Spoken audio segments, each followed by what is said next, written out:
I just cannot emphasize enough the difference that spiritual leadership on the field makes. You know, we have a lot of religious programs on TV and that sort of thing.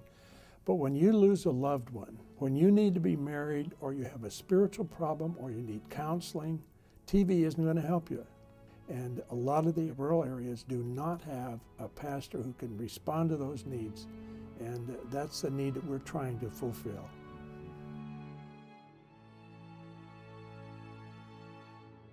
My dad is in heaven today because of village missions. I'll never forget the first time I heard my dad pray, because there was a softness that came into his voice I had never heard before, and I was a college kid at that time. And that was all as a result of village missions.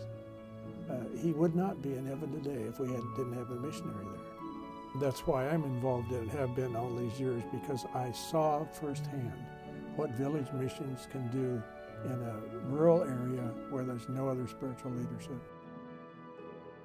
And so if you went into a situation as a new missionary where maybe people on your board didn't know the Lord, or they weren't living as you thought they should, and so on, it was always to love the people and preach the word.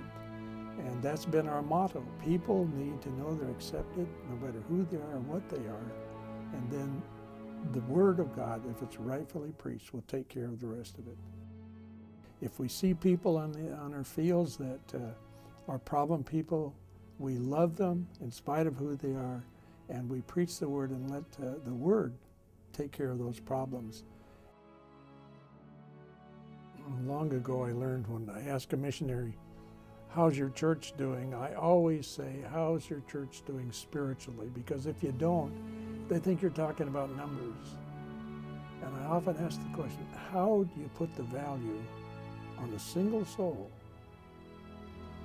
Suppose we send a missionary out. We spend a lot of money getting him on the field and getting him set up and going.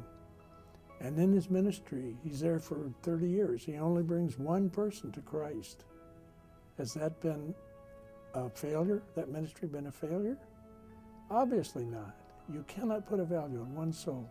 And so I know the megachurch philosophy is, and these young men coming out, I think that, well, they have stars in their eyes, they're all going to build a megachurch.